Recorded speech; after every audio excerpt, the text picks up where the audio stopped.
Hello students, welcome to our YouTube channel geometryschool.in। एक बार फिर आप सबका स्वागत है। मेरे साथ मैं डिम्पल राणा आपके नवोदय विद्यालय के लिए लेके आई हूँ जनरल साइंस के फ्री प्रीमियम मॉक्स, जहां पर मैं आपको कराऊंगी एक प्रीमियम मॉक में 35 क्वेश्चंस। आपके जनरल साइंस में 35 क्वेश्चंस आते हैं, ईच क्वेश्चन कंटेनिंग 1 मार्क्स, और यहाँ पर हम डिस्कस करेंगे with concept 35 questions.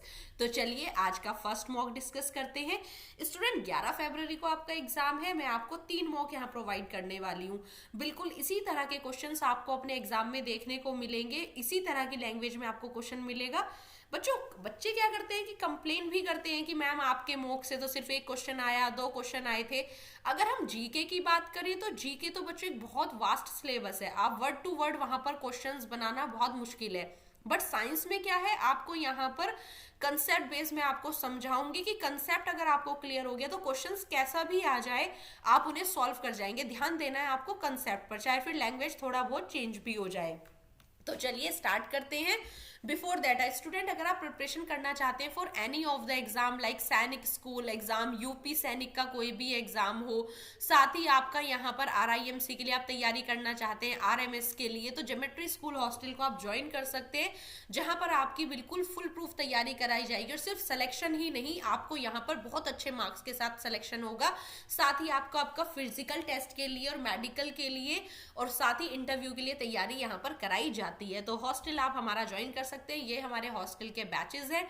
Target batch for RIMC, सफलता बैच फॉर आरएमएस, कर्तव्य बैच फॉर ऑल इंडिया सैनिक स्कूल एंट्रेंस एग्जाम, निश्चय बैच है बच्चों हमारा यूपी सैनिक के लिए। अगर हॉस्टल्स के फीचर्स की बात करें तो बच्चों यहाँ पर 8 AM to 5 PM daily classes दी जाती हैं। साथ ही हर सब्जेक्ट का हम यहाँ पर जो पढ़ाते हैं उसके मिनी मॉक कंडक्ट करते हैं, और एवरी थर्सडे एंड संडे हम यहाँ पर कंडक्ट करते हैं आपके महामॉक, जो कि बिल्कुल आपके एग्जाम पैटर्न पर होते हैं। कोई भी एग्जाम हो, सबकी तैयारी स्कूल लेवल पर, चाहे आरआईएमसी, आरएमएस, सैनिक स्कूल, नवोदय, सबकी तैयारी कराई जाती है। सबसे ज्यादा जो यहाँ पर पेरेंट्स को प्रॉब्लम होती है वो होती है कि फीस किस तरह से हम लेते हैं। तो बच्चों यहाँ पर सबसे अच्छी बात यह है कि आप मंथली फी भी सबमिट कर सकते हैं। जैसे कि आपको यहाँ पर ट्यूशन फी आप सबमिट करते हैं, इसी तरह पर मंथ स्टेशनरी का हर सब कुछ, स्टेशनरी, खाना, लॉन्ड्री, सब कुछ आपको स्कूल प्रोवाइड करेगा। पर मंथ 10,000 बस आपको पे करना है, बच्चे को छोड़ना है, सारी तैयारी उसके बाद हम कराएंगे। आप यहाँ पर मंथली फीस सबमिट कर दीजिए, 3 मंथ का पैक ले लीजिए, 6 मंथ का सबमिट कर दीजिए। और एग्जाम कोई भी हो, अगर आप किसी भी तरह का इन्फॉर्मेशन चाहते हैं तो आप इन नंबर पर कॉल कर सकते हैं।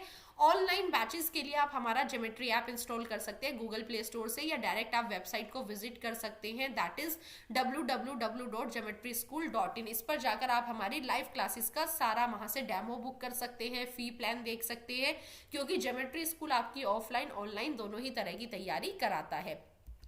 चलिए स्टूडेंट, स्टार्ट करते हैं आज की सीरीज। और कमेंट सेक्शन में आप मुझे जरूर बताएंगे कि 35 में से आपने कितना स्कोर किया, कितने क्वेश्चन आपके आउट ऑफ 35 बिल्कुल ठीक रहे। तो चलिए देखते हैं पहला question. Rhizopus is a fungus which is also known as. Rhizopus एक फंगस है जिसको क्या भी कहा जाता है, bread fungus, bread mould, bread algae, या नन ऑफ दीज। तो बच्चों क्या होगा इसका करेक्ट आंसर? राइजोपस बेसिकली आपका एक फंगस होता है जो आपके फूड को स्पॉइल कर देता है, जैसे कि आपका चपाती और ब्रेड होता है जिस पर ये ग्रो हो जाता है इन द मॉइस्चर कंडीशन। तो इसे कॉमन लैंग्वेज में क्या कहा जाता है? Bread mould. तो करेक्ट ऑप्शन है ऑप्शन 2। कॉमन नेम में राइजोपस को ब्रेड मोल्ड कहा जाता है। बच्चों एक राइजोबियम होता है, आप इससे कंफ्यूज ना कर जाना। राइजोपस आपका ब्रेड मोल्ड है, और राइजोपस के बाद अगर हम बात करें, ये तो हो गया आपका ब्रेड मोल्ड और जो आपके ब्रेड में फंगस लग जाता है। राइजोबियम की बात करें तो राइजोबियम होता है आपका नाइट्रोजन फिक्सेशन बैक्टीरिया, जो आपके नाइट्रोजन को फिक्स करने में हेल्प करता है, एटमॉस्फेरिक नाइट्रोजन को। तो राइजोबियम आपका बैक्टीरिया है। आगे बढ़ते हैं। LPG consist of mainly. LPG जो होती है बच्चों फुल फॉर्म भी आ जाती है कभी कभी, जब इसका बहुत ही सिंपल पेपर आ जाता है तो एलपीजी की फुल फॉर्म भी पूछ लेते हैं। तो it is your liquefied petroleum gas, जो कि आपकी क्या है, एक इको फ्रेंडली कुकिंग गैस भी है जिसको आप किचन में यूज करते हैं टू कुक योर फूड, जो फ्लेम प्रोड्यूस करती है, साथ ही नो स्मोक, कोई भी स्मोक ये प्रोड्यूस नहीं करती, इसलिए इको फ्रेंडली भी है। तो एलपीजी बेसिकली जो एलपीजी के कॉन्स्टिट्यूएंट्स है वो क्या है? Methane, ethane, hexane, ethane, hexane, nonane, methane, hexane, nonane, या मिथेन, ब्यूटेन, प्रोपेन। तो किस गैसेस को मिलाकर ये बनाई जाती है? तो आई होप आपका भी ऑप्शन करेक्ट होगा। ऑप्शन 4 इसके लिए बिल्कुल करेक्ट है, मिथेन, इथेन, ब्यूटेन। हैं। साथ ही बच्चों एलपीजी में इसके ऑर्डर के लिए, स्मेल के लिए केमिकल ऐड किया जाता है, दैट इज मरकैप्टन, जिससे कि अगर गैस लीक हो रही हो तो आपको पता चल जाए, क्योंकि ये सारी गैसेज जो है ये ऑर्डरलेस है, इनकी हमें ऑर्डर स्मेल नहीं आता है। तो स्मेल ऐड करने के लिए, जिससे कि हमें पता चले कि गैस किचन में लीक तो नहीं हो रहा है, तो उसके लिए मरकैप्टन ऐड किया जाता है। तो यहाँ पर इस क्वेश्चन के लिए हो गया फोर्थ ऑप्शन बिल्कुल करेक्ट। चलिए नेक्स्ट क्वेश्चन देखते हैं। The metal which is use to coat iron in the process of galvanization. Very very important question, आप इसको मार्क कर लेंगे। एवरी ईयर गैल्वेनाइजेशन से related chemical effects of electric current से ये क्वेश्चन जरूर आता है। तो बेसिकली बच्चों पहले पता होना चाहिए galvanization is the process in which we coat zinc on to iron. तो यहाँ पर हम क्या करते हैं, जिंक को आयरन के ऊपर कोट करते हैं, जिससे कि हम उसे क्या कर सके, कोरोड होने से, रस्ट होने से बचा सके। और ये एक इलेक्ट्रोप्लेटिंग टेक्निक है। यहाँ पर हम इलेक्ट्रिसिटी की मदद से इलेक्ट्रोप्लेटिंग भी करते हैं। तो ये आपका एप्लीकेशन है इलेक्ट्रोप्लेटिंग का। तो गैल्वेनाइजेशन जिसमें हम क्या करते हैं, जिंक की कोटिंग करते हैं ऑन टू द आयरन, जिससे कि उस पर क्या हो, रस्ट ना लगे। तो यहाँ पर पूछ लिया जाता है कि किसकी कोटिंग करते हैं, तो आंसर हो जाता है जिंक। या जिंक की कोटिंग किस पे करते हैं गैल्वेनाइजेशन पर, तो आंसर हो जाता है आयरन। और जब जिंक की कोटिंग आयरन पे की जाती है तो उस प्रोसेस को क्या कहते हैं, that is known as galvanization. तो इस तरह से 3 तरीके से क्वेश्चन पूछा जाता है। तो यहां पर ऑप्शन बी हो गया बिल्कुल करेक्ट। एक क्वेश्चन है सेल हमारा structure of fundamental unit cell से। तो सेल हमारा जो स्ट्रक्चरल फंडामेंटल यूनिट होता है लाइफ का, तो ये है आपका सेल चैप्टर से। तो देखते हैं क्या क्वेश्चन है। इस सेल है, ए सेल है आपकी, यहाँ पर 2 सेल दी गई हैं आपको, ए और बी। तो ए सेल के अंदर है plastids, cell wall, cell membrane. B cell के अंदर है आपके सेल मेम्ब्रेन, स्मॉल वॉक्यूल्स और द माइटोकॉन्ड्रिया। तो क्वेश्चन क्या है कि ए एनिमल सेल है, बी प्लांट सेल है, या बी प्लांट सेल है, ए एनिमल सेल है, A is plant cell, B is animal cell, या आपका बी इज एनिमल सेल और A is also animal cell. तो आपको क्या करना है, डिफ्रेंशिएट करना है। और आपको पता है अगर हम प्लांट सेल और एनिमल सेल के चैप्टर में अगर इन दोनों का डिफ्रेंशिएशन जान जाते हैं तो हमारे बहुत सारे क्वेश्चन तो यहीं से सॉल्व हो जाते हैं। तो बेसिकली जो आपकी प्लांट सेल होती है उनके क्या कंपोजिशन होती है, तो बेसिकली उनमें सबसे पहले तो सेल वॉल होते हैं, साथ ही प्लास्टिड्स होते हैं, ये दोनों ही एनिमल सेल में नहीं पाए जाते। और तीसरा कि इनके जो वैक्यूल्स होते हैं वो बहुत ज्यादा लार्ज होते हैं, क्योंकि इनमें वाटर का ट्रांसपोर्टेशन होता है। तो वैक्यूल्स इसके अंदर लार्ज होते हैं। तो आप देख पा रहे होंगे प्लास्टिड जो कि कलर पिगमेंट्स होते हैं, लाइक क्लोरोप्लास्ट, क्रोमोप्लास्ट, ल्यूकोप्लास्ट, ये क्या है, ये प्लास्टिड्स में होते हैं। और प्लास्टिड सिर्फ प्लांट सेल में होते हैं।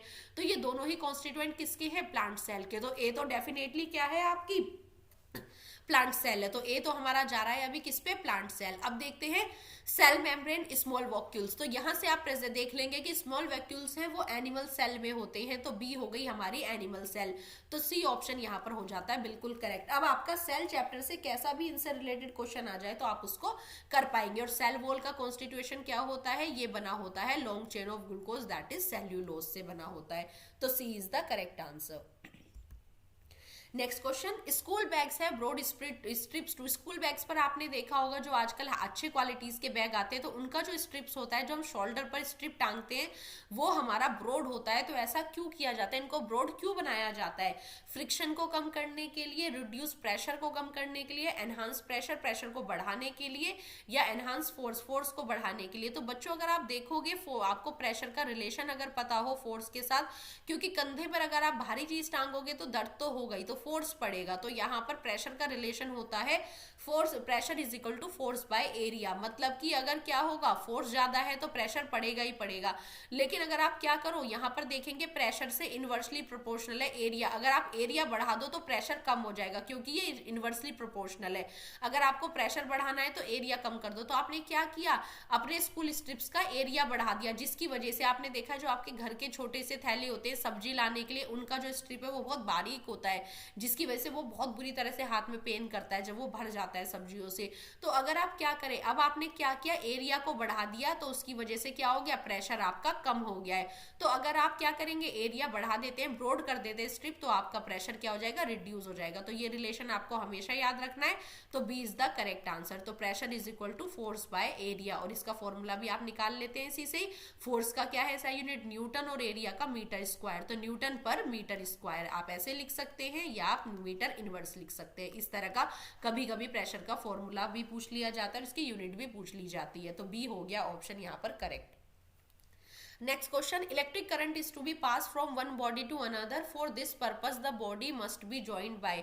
आप इलेक्ट्रिक करंट यहाँ पर पास करना चाहते हैं एक बॉडी से दूसरी बॉडी में, तो इस पर्पस के लिए दो बॉडीज को आप कैसे ज्वाइन करेंगे? कॉटन थ्रेड से, प्लास्टिक के स्ट्रिंग से, कॉपर के वायर से, रबर बैंड से। तो आपको पता है इलेक्ट्रिक, जब तक इलेक्ट्रोफ्लो नहीं करेंगे तब तक चार्ज कंडक्शन नहीं होगा, और इसके लिए आप यूज करते हैं मेटल्स। और मेटल्स की प्रॉपर्टी आपको पता होगा, metals are electropositive in nature. साथ ही मेटल्स क्या है? These are the good conductor of heat and electricity.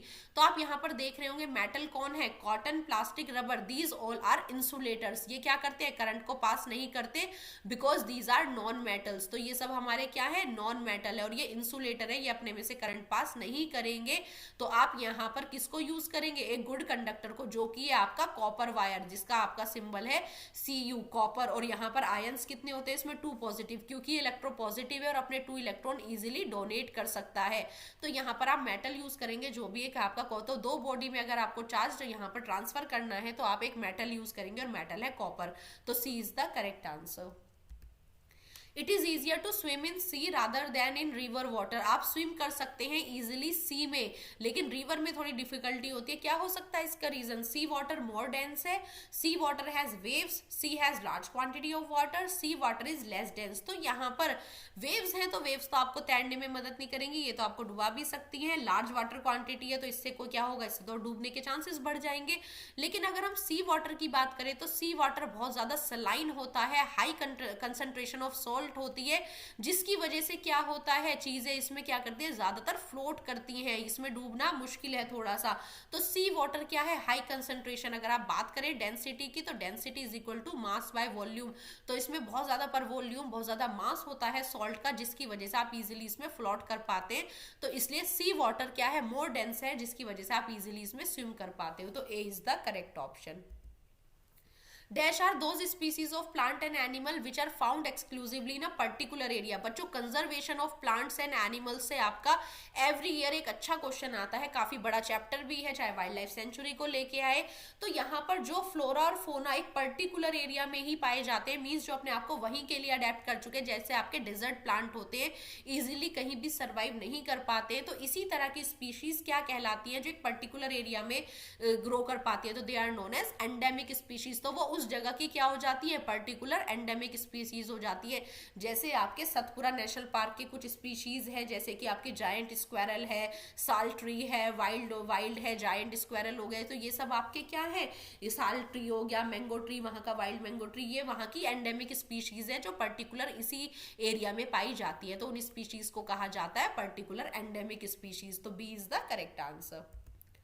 Which of the following statement about reproduction in human is correct. इनमें से आपको 4 स्टेटमेंट में से ये देखना है कि आपसे क्या पूछा है करेक्ट। बच्चों, बिल्कुल आपको ये बहुत ध्यान रखना है कि स्टेटमेंट आपसे करेक्ट पूछी गई है या इनकरेक्ट। तो यहाँ पर आपको सबसे पहले हाईलाइट कर लेना है क्वेश्चन पेपर को, क्योंकि आप पढ़ते पढ़ते इतने एक्साइटेड हो जाते हैं कि ये तो मुझे पता है, और ये भूल जाते हैं कि उन्होंने करेक्ट पूछा था या इनकरेक्ट। तो सबसे पहले पेपर मिलते ही जब आप रीड कर रहे हो क्वेश्चन को, तो इसको हाईलाइट कर ले। और बच्चों, वीडियो अच्छा लगे तो लाइक जरूर करें, चैनल को सब्सक्राइब कर लीजिए, क्योंकि 2 और आपकी यहाँ पर मैं आपको मॉक टेस्ट कराऊंगी 35 क्वेश्चंस के। और बच्चों, मेक श्योर कर लीजिए यहाँ से क्वेश्चन रिपीट होता ही होता है, क्योंकि हमने अभी ऑल इंडिया सैनिक स्कूल और आरएमएस का एग्जाम यहाँ पर बच्चों का हुआ था, तो उसके लिए हमने क्लासेस लिया था, यूट्यूब पे वीडियो दिया था। जो बच्चे हमारे अग्नि अस्त्र वीडियोस देख के गए थे, साथ ही ऑल इंडिया सैनिक स्कूल के लिए हमने यहाँ पर जो वीडियो डाले थे, उनसे question as it is repeat हुए, और सभी के 50 में से अबव 45 मार्क्स आ रहे हैं, क्योंकि पेपर बिल्कुल इसी तरह का आया था।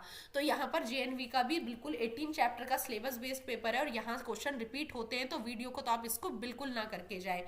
तो आपको चूज करना है कि ह्यूमन रिप्रोडक्शन के लिए इनमें से करेक्ट स्टेटमेंट क्या है। फर्टिलाइजेशन एक्सटर्नली टेक प्लेस करता है, फर्टिलाइजेशन टेस्टिस में होता है, ड्यूरिंग फर्टिलाइजेशन एग मूव करता है स्पर्म की तरफ, और फर्टिलाइजेशन टेक प्लेस होता है ह्यूमन प्लेस में, तो ह्यूमन के फीमेल में। तो अगर बच्चों हम यहाँ बात करें तो सबसे पहले तो जो यहाँ पर है हमारा मैमल्स, और हमारी यहाँ पर हैन, डॉग, कैट, इन सब के जो फर्टिलाइजेशन का है वो बॉडी के अंदर होते हैं, तो इंटरनल होते हैं। फर्टिलाइजेशन टेस्टिस में नहीं होता, क्योंकि टेस्टिस तो मेल पार्ट है, वहां से स्पर्म आते हैं। ड्यूरिंग फर्टिलाइजेशन एग नहीं मूव करता, एग तो इमोटाइल होता है या नॉन मोटाइल होता है, जो मूव नहीं करता, और स्पर्म जो होते हैं वो मोटाइल होते हैं, वो मूव करके जाते हैं इनटू द फीमेल बॉडी। तो फर्टिलाइजेशन कहाँ होता है? ह्यूमन की फीमेल में, वो भी कहाँ पर? फेलोपियन ट्यूब में। बच्चों एक क्वेश्चन आ जाता है कि जो एग और यहाँ पर एग का और जो यहाँ स्पर्म का जो फ्यूजन होता है, फर्टिलाइजेशन होता है, वो कहाँ होता है? या तो उन्हें कहेंगे फेलोपियन ट्यूब या उसे ओविडक्ट कहा जाता है, और जो बेबी का मैच्योरेशन है, मींस जो डेवलपमेंट होता है, वो होता है यूट्रस के अंदर, ठीक है, जिसे कॉमन लैंग्वेज में वॉर्म भी कहा जाता है। तो यहाँ पर ये हमारा करेक्ट आंसर हो जाता है। तो फर्टिलाइजेशन में स्पर्म और ओवा का फ्यूजन होता है, जिसे कहते हैं फर्टिलाइजेशन, और वो कहाँ होता है? ह्यूमन फीमेल में, उनके ओविडक्ट में, ओवरीज से ओवा आता है। तो D is the correct answer. In human being the correct sequence of event during reproduction, एक करेक्ट सीक्वेंस आपको यहाँ पर लगाना है कि जो ह्यूमन बीइंग होते हैं उनमें रिप्रोडक्शन की करेक्ट सीक्वेंस क्या है। सबसे पहले गैमीट बनते हैं, फिर फर्टिलाइजेशन होता है, फिर जाइगोट, फिर एम्ब्रियो, या पहले एम्ब्रियो बन जाता है, फिर जाइगोट बनता है, फिर फर्टिलाइजेशन होता है, या फिर गैमीट फॉर्मेशन होता है। तो what will be the correct? तो यहाँ पर आप देख लीजिए बच्चों, सबसे पहले क्या होगा? गैमीट का फॉर्मेशन होगा, जिसमें कि मेल गैमीट आपका हो गया स्पर्म, और इसी की तरह जो फीमेल गैमीट है आपका वो हो गया ओवा। तो यहाँ पर अगर हम बात करें मेल में, तो मेल में स्पर्म हो गया, फीमेल में ओवा, दोनों का फ्यूजन होगा, और ये क्या है आपके? ये आपके हैप्लॉइड गैमीट है। दोनों का फ्यूजन जो होता है उस प्रोसेस को कहते हैं फर्टिलाइजेशन, और फर्टिलाइजेशन होने के बाद जो बनता है उसको कहते हैं फर्टिलाइज्ड एग। आ सकता है या तो एग्जाम में, तो फर्टिलाइज्ड एग का एक और नेम है जिसको जाइगोट कहते हैं, और जब जाइगोट डिवाइड होने लग जाता है तो इसका बन जाता है एम्ब्रियो। तो करेक्ट सीक्वेंस क्या है? सबसे पहले मेल और फीमेल बॉडी में गैमीट बनेंगे, फिर वो फीमेल बॉडी में आके फर्टिलाइज होंगे, जिस प्रोसेस को फर्टिलाइजेशन कहते हैं। इस फर्टिलाइजेशन के बाद एक सेल बनेगी जिसको डिप्लॉइड एग कहते हैं, डिप्लॉइड सेल होती है जिसका नाम है जाइगोट, और जाइगोट जब जाके इंप्लांट हो जाता है यूट्रस में तो बन जाता है एम्ब्रियो, और एम्ब्रियो जब पूरी तरह से डिवाइड हो जाता है ग्लास्टुला वेस्टुला स्टेज के बाद तो वो बन जाता है फीटस। जब आप अल्ट्रासाउंड के थ्रू यहाँ पर बच्चे के ऑर्गन्स भी आइडेंटिफाई कर सकते हो, जब उसे फीटस कहा जाता है। तो A is the correct answer. सबसे पहले गैमीट बनेंगे, गैमीट फिर फ्यूज होंगे जिसे फर्टिलाइजेशन कहते हैं, फिर जाइगोट बनेगा, जाइगोट एक डिप्लॉइड सेल है, फिर बनेगा एम्ब्रियो, और जो आपके स्पर्म और ओवा है वो आपके हैप्लॉइड सेल है। तो यहाँ पर आपका करेक्ट ऑप्शन हो गया ए। Myopia can be corrected by using, myopia आपकी क्या है? शॉर्ट साइटेड है, जिसमें आपकी शॉर्ट साइट तो रह जाती है, मींस आप पास का तो देख सकते हैं पर दूर की निगाहें जो होती है, आपका विजन होता है वो थोड़ा ब्लर हो जाता है, तो आप देख नहीं पाते। तो अगर आपको इसको करेक्ट करना है तो आपको इनके लिए यूज करनी होगी कौन सी लेंस? कॉनकेव लेंस, जो केव लाइक होती है। तो ये आपकी क्या हो गई है? कॉनकेव लेंस हो गई है। तो इसी तरीके से आप इसे करेक्ट करेंगे बाय यूजिंग कॉनकेव लेंस। क्यों? क्योंकि जो आपकी मायोपिया आई होती है उसमें आपका जो इमेज है वो क्या होता है? रेटिना से पहले ही बन जाता है, तो रेटिना से पहले बनेगा तो आप देख नहीं पाते। तो इसको आपको कहां तक लेके जाना है? रेटिना तक लेके जाना है, जिसके लिए लगाएंगे आप डाइवर्जिंग लेंस, जो क्या करेगा? रेज को डाइवर्स कर देगा। और हाइपरमेट्रोपिया में क्या हो जाता है? आपकी शॉर्ट साइट कम हो जाती है, ठीक है, जिसमें आप पास का नहीं देख पाते। जैसे बड़े एल्डर्स जो होते हैं वो दूर का अच्छे से देख लेते हैं पर पास का नहीं देख पाते, तो वो यूज करते हैं कॉन्वेक्स लेंस, क्योंकि उनकी जो इमेज है वो रेटिना के पीछे जाने लगती है और उसको हमें रेटिना पे लाना होता है, क्योंकि इमेज कहाँ फॉर्म होती है? रेटिना पर। तब आप लगाएंगे कॉन्वेक्स लेंस। तो हाइपरमेट, दो क्वेश्चन है ये, दोनों ही इंपॉर्टेंट है। हाइपरमेट्रोपिया में आप लगाते हैं कॉन्वेक्स लेंस और कॉनकेव लेंस आप यूज करते हैं मायोपिया में। यही दो क्वेश्चन निकल के आते हैं आईज डिफेक्ट से, और ये दोनों ही आपके क्या है? आई के डिफेक्ट है, जिसमें देखना मुश्किल हो जाता है। तो आप कॉनकेव लेंस यूज करेंगे किसमें? मायोपिया में, जो आपकी क्या करेंगे? रेज को डाइवर्स कर देंगी और आपकी इमेज बनेगी रेटिना पर। A is the correct answer. The power of an earthquake is expressed in terms of magnitude on a scale. जो आपका अर्थक्वेक होता है, जब आपका सेस्मिक वेव जनरेट होती हैं तो आप उसका जो ये देखते हैं कि वो कितनी पावर का है, तो उसको एक मैग्नीट्यूड में किया जाता है और उस स्केल पे हम इसको मेजर करते हैं, तो उस स्केल को क्या कहा जाता है? बच्चों आपका सम नेचुरल फिनोमिना से एवरी ईयर क्वेश्चन आता है, और वो अर्थक्वेक से तो हर बार ही आता है, चाहे सेस्मोग्राफ को लेके आए या वो सेस्मिक वेव्स को, फोल्ड जोन को लेके आए। तो इसी तरह से जो स्केल होता है जो अर्थक्वेक की पावर को नापता है, तो वो हमारा क्या है? Richter scale. और इसी तरह से अगर आपको उसकी इंटेंसिटी देखनी है तो उसके लिए आप बनाते हैं ग्राफ, और जो ग्राफ किस पे बनता है? सेस्मोग्राफ, ठीक है। तो ये इंस्ट्रूमेंट होता है सेस्मोग्राफ। और जो आपको मैग्नीट्यूड नापना है, उसकी पावर नापनी है, तो पावर नापी जाती है रिक्टर स्केल पर, जो कि आपका एक लॉगरिथम ग्राफ है। तो A is the correct answer. Scale है ये एक आपका। A is the correct answer. Which of the following statement about energy is correct, इनमें से एनर्जी को लेके कौन सा स्टेटमेंट करेक्ट है। Energy can be created as well as destroyed, आप एनर्जी को क्रिएट भी कर सकते हैं, मिटा भी सकते हैं। एनर्जी कैन बी क्रिएटेड पर डिस्ट्रॉय नहीं हो सकती। Energy can neither be created nor be destroyed. Energy can not be created but can be destroyed. तो क्या होता है बच्चों, एनर्जी के लिए एक लॉ है, तो यहाँ पर एनर्जी का कंजर्वेशन लॉ हम इसको कहते हैं, जिसमें कि एनर्जी क्या कर सकते हो, ना ही आप क्रिएट कर सकते हो ना ही आप डिस्ट्रॉय कर सकते हो। तो energy can neither be created nor be destroyed, only आप इसको क्या कर सकते हो, एक फॉर्म से दूसरी फॉर्म में चेंज कर सकते हो। तो it can be change from one form to another form. जैसे आप सोलर एनर्जी को हीट एनर्जी में कन्वर्ट कर लेते हैं, हीट एनर्जी को आप इलेक्ट्रिसिटी में कन्वर्ट कर लेते हैं, वाटर एनर्जी से आप हाइड्रो इलेक्ट्रिसिटी बना लेते हैं। तो एक फॉर्म से आप अनदर फॉर्म में जा सकते हैं, बट आप एनर्जी को ना बना सकते हैं ना मिटा सकते हैं। तो अच्छा क्वेश्चन है, पूछ लिया जाता है। Law of energy of conservation का ये लॉ है, B is the correct answer. The synthetic material which can be use for making fabric as well as shatter proof bottle, इनमें से एक सिंथेटिक मटेरियल है जिसके आप क्या भी करते हैं, फैब्रिक भी बना लेते हैं यूज करके, और उससे आप ना टूटने वाली बॉटल्स भी बना लेते हैं। तो बेसिकली वो कंपाउंड्स आपके कहलाते हैं पॉलीएस्ट्रिक कंपाउंड। तो पॉलीएस्टर जो होता है आपका क्या एक सिंथेटिक मटेरियल है, जिससे आप क्या कर सकते हैं, प्लास्टिक का कितना भी आइटम बना सकते हैं, और साथ ही आप क्या कर सकते हैं, इससे फैब्रिक भी बना सकते हैं। तो C is the correct answer.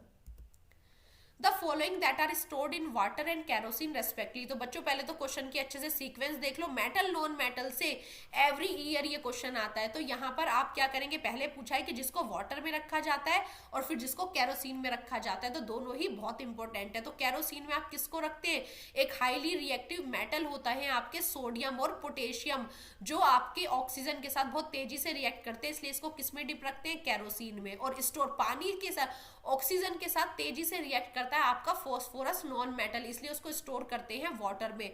तो सबसे पहले हमसे पूछा है वाटर का, तो वाटर का हो गया आपका फॉस्फोरस, और फिर आपसे पूछा है आपका कैरोसिन में किसको डिप रखते हैं, सोडियम में। और यहाँ से अगर आप सोडियम चूज करें फिर फॉस्फोरस, तो ये उल्टा हो जाएगा, बिल्कुल गलत है।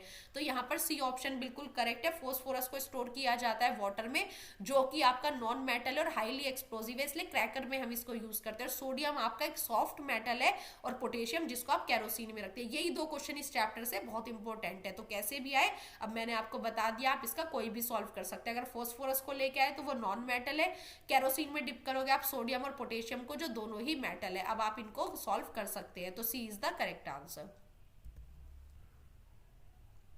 नेक्स्ट क्वेश्चन देखते हैं। In destructive distillation the solid black residue is called, जब हम क्या करते हैं, डिस्ट्रक्टिव डिस्टिलेशन करते हैं कोल का, तो सॉलिड ब्लैक रेसिड्यू बचता है आपका, उसे क्या कहा जाता है, कोल, ऐश, कॉक या कोलतार। तो बेसिकली जो प्योर फॉर्म है आपका कार्बन का, वो सॉलिड ब्लैक रेसिड्यू होता है, जिसको क्या कहा जाता है, कॉक कहा जाता है, जो डिस्ट्रक्टिव डिस्टिलेशन के दौरान आप रेसिड्यू ऑब्टेन करते हैं। तो C is the correct answer.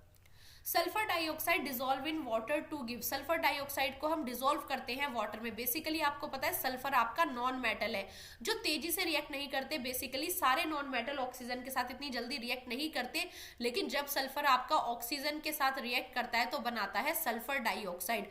और यही सल्फर डाइऑक्साइड जब आप क्या करते हैं, वाटर के साथ मिक्स कर देते हैं, और आपने सुनी होगी एसिड रेन की रिएक्शन। तो एसिड रेन में बेसिकली जब आपका सल्फर डाइऑक्साइड जो होता है H2SO3, तो यहाँ पर जब आपका सल्फर डाइऑक्साइड बना आपका सल्फर प्लस ऑक्सीजन से, और फिर इसे आप वाटर में डिसॉल्व कर रहे हैं, तो कौन सी गैस बन रही है, sulphurous acid. What we called it is called as sulphurous acid. और यही आपका एसिड रेन का मेन कंस्टिट्यूएंट होता है। और ये क्या भी है बच्चों, ये आपका एसिड है। तो पूछ लिया जाता है कि जब नॉन मेटल ऑक्सीजन के साथ रिएक्ट करते हैं तो ये क्या बनाते हैं, तो basically they form the acids. तो जब भी ये क्या करते हैं, तो सल्फर जब भी आपका कोई भी नॉन मेटल ऑक्सीजन के साथ रिएक्ट करेगा तो जो सब्सटेंस होते हैं वो एसिड होते हैं। और इसका यही एक एग्जांपल है सल्फ्यूरस एसिड, जो कि आपका एसिड रेन का मेन कंस्टिट्यूएंट है, जो आपका मार्बल कैंसर भी कॉज करता है। मींस आपका जो हमारा ताजमहल होता है उसका मार्बल जो है येलोइंग होने लग रहा है, जिसको मार्बल कैंसर भी कहते हैं। तो ये कौन सा है, सल्फ्यूरस एसिड। और बच्चों अगर सल्फ्यूरिक एसिड होता तो H2SO4 होता, तो ये गलती नहीं करेंगे। अगर आप इसको बैलेंस भी करेंगे तो यू विल फाउंड H2S, और O कितने O के कॉन्स्टिट्यूएंट 3, तो O2 प्लस O का मॉलिक्यूल कितना बनाएगा, O3। तो ये बिल्कुल ध्यान रखेंगे। तो correct option is A, option A. Fire fighters uniform is coated with plastic that is fire resistant, identify the plastic from the given option. बच्चों आपको पता है जो फायर फाइटर्स होते हैं उनकी यूनिफॉर्म को एक प्लास्टिक से कॉट किया जाता है जिससे आग नहीं लगती उनके कपड़ों में, तो वो कौन सा प्लास्टिक है? टेफ्लॉन, मेलामाइन, पॉलीथाइन, टेरेपैथलेट या पॉलीस्टर। तो बच्चों जो आप यूज करते हैं, जैसे आप जानते हैं बेकेलाइट और मेलामाइन, तो मेलामाइन आपका क्या है? हीट रेजिस्टेंट है, फायर रेजिस्टेंट है, जिसके हम टाइल्स भी बनाते हैं। तो मेलामाइन से उनकी यूनिफॉर्म को कोट किया जाता है, और बेकेलाइट और मेलामाइन से एवरी ईयर क्वेश्चन आता है आपका। दोनों ही आपकी कैसी प्लास्टिक है? थर्मोसेटिक प्लास्टिक है। तो आप इसको याद रखेंगे, थर्मोसेटिक प्लास्टिक है आपकी बेकेलाइट और मेलामाइन, बहुत ही वर्सेटाइल है। तो यहाँ पर हम इनको यूज करते हैं प्लास्टिक चीजें बनाने में, और मेलामाइन का यूज आप टाइल्स बनाने में भी करते हैं, और फाइटर्स की यूनिफॉर्म बनाने में भी यूज करते हैं। तो B is the correct answer. A student classify chromium as ductile but not carbon. What explain the classification? एक स्टूडेंट है वो क्लासीफाई करता है कि जो क्रोमियम है as a ductile but carbon को नहीं। तो व्हाट एक्सप्लेन द क्लासिफिकेशन? क्या कहता है ये क्लासिफिकेशन कि क्रोमियम को हम ड्रोन कर सकते हैं वायर में बट कार्बन को नहीं। तो सबसे पहले तो बच्चों आपको डक्टिलिटी पता होनी चाहिए। तो ductility is the property of metal by which they can be drone into wires. तो अगर आपको ये प्रॉपर्टी पता है तो आप कर देंगे। अगर मेलिएबिलिटी की बात करें तो जो आपका क्रोमियम है वो मेलिएबल भी है, मींस उसे बीट करके थिन शीट्स में कॉट किया जा सकता है, एक बारीक शीट हम उसकी बना सकते हैं। तो उसने क्या कहा है स्टूडेंट ने कि क्रोमियम तो डक्टाइल है बट कार्बन नहीं है। तो इट मींस कार्बन क्या है आपका? ब्रिटल है, वो डक्टाइल नहीं है। अगर आप उसे कोई भी चीज में अगर आप उसे तोड़ना हैमर करेंगे तो वो क्या हो जाएगा? छोटे टुकड़ों में टूट जाएगा। तो क्रोमियम को हम वायर्स में कन्वर्ट कर सकते हैं बट कार्बन को नहीं। क्रोमियम की आप शीट बना सकते हैं बट कार्बन की नहीं। क्रोमियम को बीट करके साउंड प्रोड्यूस की जा सकती है बट कार्बन को नहीं। Chromium can be plated over other metal but carbon can not. तो यहाँ पर अब हमसे क्या देखो, बिल्कुल सही है, आप क्रोमियम को प्लेट कर सकते हैं अदर मेटल पर कार्बन को नहीं। लेकिन आपसे पूछा है क्रोमियम एज अ डक्टाइल, तो आपको उसी के केस में चूज करना है। तो डक्टाइल क्या है? Ductile is the property of metal in which they can be drawn into wire, पर कार्बन नहीं। तो यहाँ पर हमसे डक्टिलिटी के केस में पूछा है तो ए ऑप्शन बिल्कुल करेक्ट है। अगर मेलिएबिलिटी के केस में पूछा जाता तो ये ऑप्शन करेक्ट हो जाता। साउंड के केस में पूछा जाता तो क्या कहा जाता? सोनरस कहा जाता। तो क्योंकि मेटल्स क्या होते हैं? डक्टाइल होते हैं, मेलिएबल होते हैं, सोनरस होते हैं। यहाँ पर हम प्लेटिंग की बात कर रहे हैं तो क्वेश्चन फिर कुछ और होना चाहिए था। बाकी ऑप्शन डी बिल्कुल ठीक है कि क्रोमियम को आप प्लेट कर सकते हो। तो यहाँ पर इलेक्ट्रोप्लेटिंग की बात की जा रही है बट आपसे पूछा है क्रोमियम एज अ डक्टिलिटी। तो ऑप्शन कौन सा ज्यादा सुटेबल है? Option A. तो A is the correct answer. Two elements हैं X and Y are reacted with oxygen to form their respective oxide. आपके पास दो एलिमेंट्स है, अभी नाम नहीं पता हमको, एक्स बताया वाई बताया, दोनों को ऑक्सीजन से रिएक्ट करा और उन्होंने अपने अपने ऑक्साइड बना लिए। तो जब भी हम मेटल को रिएक्ट करते हैं ऑक्सीजन से तो वो ऑक्साइड बनाते हैं। Then they dissolve in water, उसके बाद उनको क्या किया? वाटर में डिजोल्व किया गया। एलिमेंट एक्स ने तो हाइड्रोक्साइड बनाया जो कि बेसिक है, और एलिमेंट वाई ने क्या बनाया? एसिड। तो बच्चों अगर आपने मेरा प्रीवियस क्वेश्चन बिल्कुल ध्यान से सुना होगा कि जब भी हम मेटल को रिएक्ट कराते हैं तो उनके जो ऑक्साइड्स होते हैं वो बेसिक इन नेचर होते हैं। बेसिक कैसे पता लगाएंगे? वो रेड लिटमस पेपर को ब्लू में कन्वर्ट कर देते हैं। और अभी हमने सल्फर की रिएक्शन करी थी जो कि एक नॉन मेटल था। तो जब भी नॉन मेटल को फिर वाटर में डिसॉल्व किया जाता है तो जो उनके हाइड्रोक्साइड होते हैं वो एसिड होते हैं जो कि ब्लू लिटमस को रेड कर देते हैं। तो अब आप बता सकते हैं एक्स और वाई क्या है। तो अगर आपको ये कंडीशन समझ में आ गई कि मेटल के ऑक्साइड्स हमेशा कैसे होते हैं? बेसिक इन नेचर होते हैं, फिर वाटर के साथ वो हाइड्रोक्साइड बनाते हैं। तो मेटल के क्या होंगे? बेसिक होंगे। तो एक्स तो ऑब्वियसली आपका क्या हो गया? मेटल। लेकिन वाई ने क्या फॉर्म किया? एसिड फॉर्म किया। तो इट मींस वाई आपका क्या है? Non metal. तो यही ऑप्शन हो जाता है आपका बिल्कुल करेक्ट। तो ये कंसेप्ट आपको याद रखना है, और ये कंसेप्ट RIMC में बहुत पूछा जाता है कि मेटल के जो ऑक्साइड्स होते हैं वो बेसिक इन नेचर होते हैं या एसिडिक। बेसिक की pH क्या होती है? ये होती है 7 से कम। और यहाँ पर हमारे जो हमारे किसकी बात कर रहे हैं? पहले एसिड की कर रहे हैं। तो एसिड की pH होती है 7 से कम, बेस होते हैं 7 to 14 और न्यूट्रल होता है 7। तो इसलिए एक्स आपका मेटल है जो कि आपके बेस है, और नॉन मेटल आपका एसिड्स बनाते हैं। तो ये आपके क्या हो गए? एसिडिक हो गए। तो ए ऑप्शन बिल्कुल करेक्ट हो गया है। Force acting opposite to the direction of motion of a body, जो फोर्स हमेशा मोशन की डायरेक्शन ऑफ मोशन के अपोजिट से लगे वो फोर्स कौन सा कहलाता है? Gravitational force, electrical force, friction force या एटमॉस्फेरिक फोर्स। तो बच्चों अगर हम फोर्स की बात करें तो इट इज पुश और पुल। तो फोर्स आपका क्या है? बेसिकली पुश और पुल है, जो कि दो तरह का होता है, नॉन कॉन्टैक्ट वाई और कॉन्टैक्ट टाइप। कॉन्टैक्ट क्या होता है? जिसमें बॉडी के कॉन्टैक्ट पर आने पर लगता है, जैसे कि मस्कुलर फोर्स और the frictional force. Non contact आपका magnetic force, electro electrostatic force और आपका ग्रेविटेशनल फोर्स, ये आपके क्या है, नॉन कॉन्टेक्ट फोर्स है। तो आपका यहाँ पर क्या हो रहा है, ये फोर्स किसी भी मोशन के अपोजिट डायरेक्शन में लग रहा है, तो ये कौन सा फोर्स हो गया, फ्रिक्शनल फोर्स। क्योंकि बच्चों ये वो फोर्स है जो हमेशा मोशन को क्या करता है, अपोज करता है। तो C is the correct answer, जो क्या करे, मोशन को अपोज करे। तो सी हो गया बिल्कुल correct. Name the element that can displace copper from the copper sulphate solution. इनमें से कौन सा यहाँ पर मेटल है जो डिस्प्लेस कर सकता है कॉपर को कॉपर सल्फेट सॉल्यूशन से। तो मींस वो क्या होना चाहिए, कॉपर से ज्यादा रिएक्टिव होना चाहिए। तो आपको बच्चों रिएक्टिविटी सीरीज यहाँ पर पता होना चाहिए बेसिकली। तो जो आपकी रिएक्टिविटी सीरीज क्या कहती है, सबसे हाईली रिएक्टिव आपका पोटेशियम होता है, फिर सोडियम होता है, फिर मैग्नीशियम, फिर कैल्शियम, फिर जिंक, फिर आयरन, फिर इसी तरह से copper, then silver, then gold. तो यहाँ से आपकी रिएक्टिविटी सीरीज क्या हो रही है, ऊपर की तरफ इंक्रीज हो रही है। तो यहाँ पर हम बात करेंगे कॉपर को उसके सॉल्यूशन से जो हटा दे वो है आपका आयरन, क्योंकि आयरन क्या है, इनसे ज्यादा रिएक्टिव है, कॉपर से भी ज्यादा रिएक्टिव है। गोल्ड सिल्वर लेस रिएक्टिव होते हैं। आपने देखा है गोल्ड और सिल्वर के ऑर्नामेंट एक ही दिन में गंदे नहीं होते, जब आप उन्हें पहनते रहते हैं तो धीरे धीरे वो क्या होने लग जाते हैं, थोड़े डल कोटिंग उनके ऊपर आ जाता है। तो इनमें से जो कॉपर को क्या कर दे, डिसोसिएट कर दे उसके कंपाउंड से, वो है आपका iron, and symbol of iron is Fe। तो A is the correct answer. I hope बच्चों आपके आंसर्स भी बिल्कुल करेक्ट आ रहे होंगे। तो आप मुझे जरूर बताएं कमेंट सेक्शन में आज आपका स्कोर कितना रहा और ये वीडियो आपके लिए कितना फ्रूटफुल रहा। चलिए देखते हैं next question. Sodium and phosphorus can be used in. Sodium और फोस्फोरस को आप इनमें से किस में यूज कर सकते हो। सोडियम आपका क्या है, एक मेटल है, लेकिन जो बहुत ही ज्यादा सॉफ्ट है, एक्सेप्शन केस है, जिसको इजीली कट किया जा सकता है नाइफ से। ऑल इंडिया सैनिक स्कूल ने पूछा भी था ये क्वेश्चन कि वो कौन सा मेटल है जिसको इजीली कट किया जा सकता है। तो that is your sodium and symbol is Na। Phosphorus आपका नॉन मेटल है जो आप किस में यूज करते हैं, एक्सप्लोजिव्स में, क्रैकर्स में यूज करते हैं, जिसको भी हमने बताया था वाटर में स्टोर करते हैं। तो ये किस में यूज होते हैं, दोनों, मशीनरी में, इलेक्ट्रिकल वायर में, फर्टिलाइजर में या फ्यूल में। तो बेसिकली आप जानते हैं यहाँ पर आपका NPK यूज होता है, ये आपका एक फर्टिलाइजर है। अगर आपने फर्स्ट चैप्टर को ध्यान से पढ़ा होगा तो वहां पर आपने सोडियम, फोस्फोरस और पोटेशियम का एक सोल्ट देखा होगा जो कि आपके फर्टिलाइजर है। तो NPK नाम का जो आपका यूज होता है वो आपका फर्टिलाइजर में हम इनको डालते हैं। तो C is the correct answer. ये आपकी क्रॉप की यील्ड बढ़ाने के लिए यूज होते हैं। Next question, electricity is produce using many natural resources. आप देखते हैं आप थर्मल पावर प्लांट से बिजली बना सकते हैं कोयला यूज करके, आप पानी से बनने वाली हाइड्रो इलेक्ट्रिसिटी यूज करते हैं। तो यहाँ पर इलेक्ट्रिसिटी कई तरीकों से बनाई जाती है। तो वो कौन सा इनएग्जॉस्टिबल रिसोर्स है जिसे आप यूज करेंगे इलेक्ट्रिसिटी बनाने के लिए।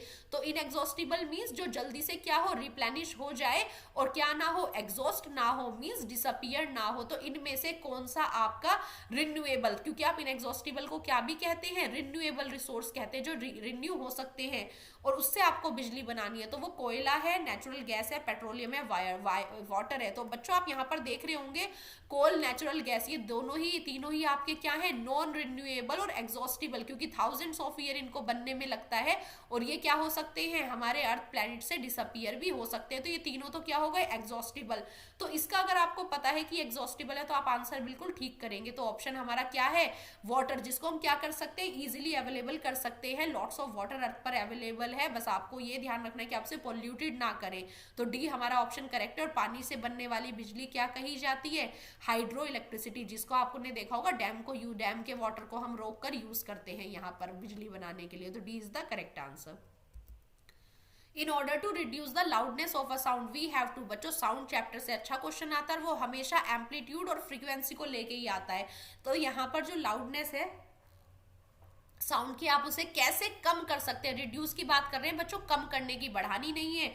तो अगर आपको लाउडनेस कम करना है तो बेसिकली आप क्या कर सकते हैं, आप उसके एम्पलीट्यूड को घटा दीजिए। तो लाउडनेस किस पे डिपेंड करती है कि वेव का एम्पलीट्यूड कितना जा रहा है, और जो फ्रीक्वेंसी होती है जिसकी वजह से आपकी साउंड की पिच बढ़ती है। पिच किससे बढ़ती है कि नंबर ऑफ ऑसिलेशंस कितने हैं। तो अगर आप क्या करेंगे, यहाँ पर एम्पलीट्यूड की वेवलेंथ को घटा देंगे, एम्पलीट्यूड को कम कर देंगे, तो आपकी क्या होगी, वाइब्रेशन अपने आप कम हो जाएगी, तो साउंड कम हो जाएगी। तो आपको बच्चों क्या करना है, डिक्रीज कर देना है एम्पलीट्यूड। तो बेसिकली क्या होता है amplitude, amplitude is the height, ये जो वेव की हाइट आती है इसको हम एम्पलीट्यूड कहते हैं। फ्रीक्वेंसी अगर आप इंक्रीज और डिक्रीज करेंगे तो उससे पिच कम हो जाती है। तो नंबर ऑफ ऑसिलेशंस रेवोल्यूशंस पर सेकंड अगर आप कम कर देंगे तो ये होगी आपकी पिच। तो एम्पलीट्यूड डिपेंड करता है आपके एम्पलीट्यूड, लाउडनेस बेसिकली डिपेंड करती है एम्पलीट्यूड पर। तो आप क्या कर दें, कम करने के लिए एम्पलीट्यूड को कम कर दें। अगर आप इंक्रीज करेंगे और लाउडनेस आपको बढ़ानी है तो बच्चों मैंने आपसे पहले भी कहा था कंसेप्ट को ध्यान रखें। अब आपका क्वेश्चन अगर रिड्यूस ना आए और इंक्रीज आ जाए कि आपको अगर लाउडनेस इंक्रीज करनी है तो ऑब्वियसली बात है क्या कर दो, एम्पलीट्यूड बढ़ा दो, तो क्या हो जाएगी, साउंड बढ़ जाएगी। तो C is the correct answer.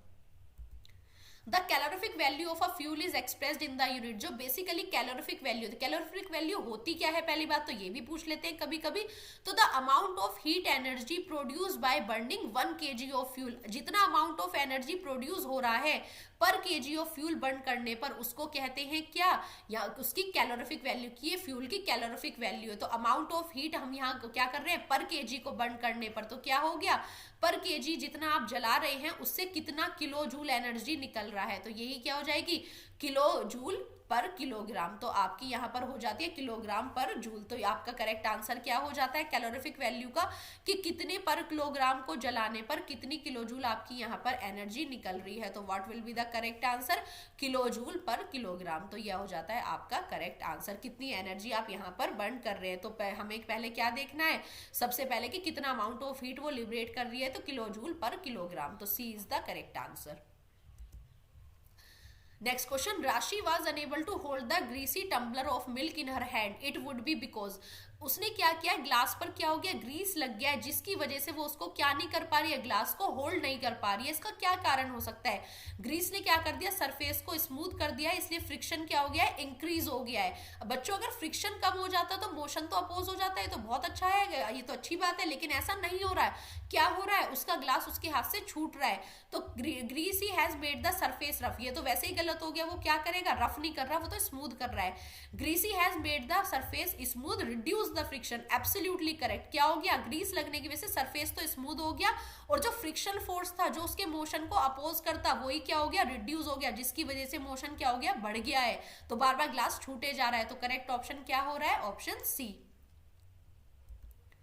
Combiner is a machine, identify the following for which is use. तो कंबाइनर आपने क्रॉप हार्वेस्टिंग में पढ़ा होगा कि कंबाइनर हम बेसिकली मशीन यूज करते हैं जो लार्ज स्केल प्रोडक्शन पर यूज होती है। जब आपका खेत बहुत ज्यादा बड़ा हो और वहां पर मैन लेबर काम ना कर पाए तो आप उस समय क्या यूज करते हो, यहाँ पर एक कंबाइन मशीन यूज करते हो। उसका क्या काम है, बेसिकली वो फसल को काटने में भी मदद करती है और साथ ही साथ आपके ग्रेन्स को भी सेपरेट कर देती है। तो अगर आपको अपने काफ से ग्रेन को सेपरेट भी करना है, थ्रेशिंग करना है लार्ज स्केल पर, तो आप क्या यूज करते हैं, कंबाइन। तो इसका काम है फसल को काटना भी, साथ ही साथ थ्रेशिंग करना। हम बीज नहीं बोते हैं इससे, ये सोइंग है, ये तो तीनों ही गलत हो गए क्योंकि सोइंग तो इससे होती ही नहीं है। सोइंग के डिफरेंट मेथड है, सीड ड्रिल हम यूज कर सकते हैं, हैंड मेथड हम यूज कर सकते हैं। तो यहाँ पर ये हो गया बिल्कुल करेक्ट। तो हार्वेस्ट भी करती है लार्ज स्केल पर और थ्रेशिंग भी करती है, काफ को ग्रेन से अलग भी कर देती है।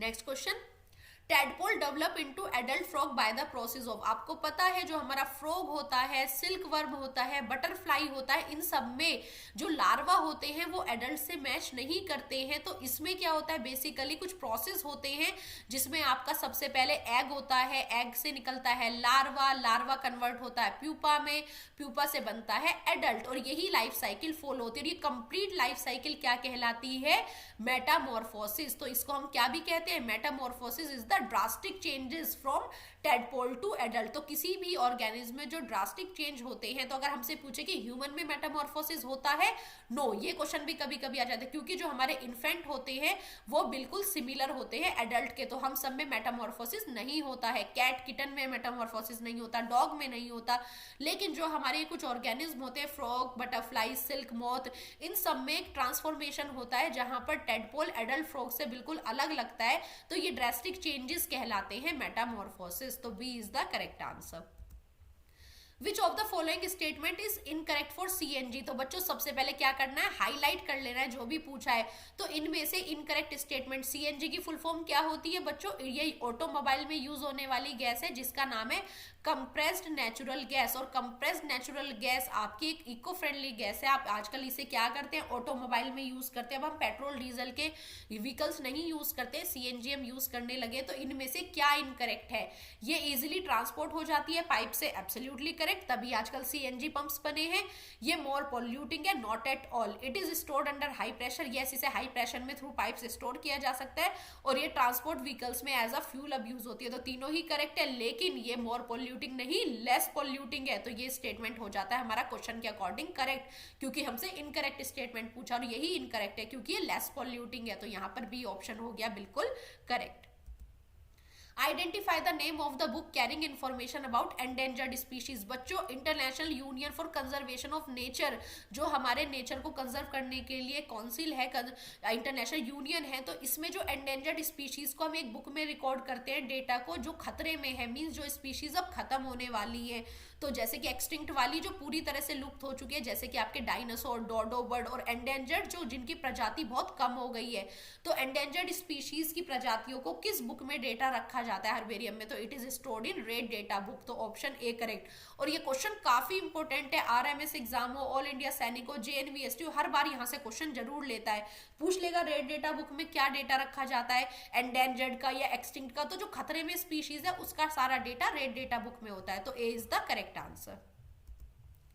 Identify the traditional method of irrigation. बच्चों, इरिगेशन आप जानते हैं पर्टिकुलर पीरियड पर अपने क्रॉप को सिंचाई करना, पानी प्रोवाइड करना। इसके दो मेथड होते हैं, ट्रेडिशनल मेथड और आपके मॉडर्न मेथड। ट्रेडिशनल मतलब जो पुराने जमाने में यूज किए जाते थे, जैसे कि अब आप में से इनमें से प्राचीन काल के मेथड चूज करने हैं जो कि ट्रेडिशनल है। मॉडर्न जो अब इलेक्ट्रिसिटी के मेथड से हो जाते हैं, तो chain pump, lever system, sprinkle, drip. तो बच्चों अगर आपको पता हो स्प्रिंकल और ड्रिप ये कहाँ होते हैं? जहां पानी की कमी होती है। और ये अब कैसे हैं?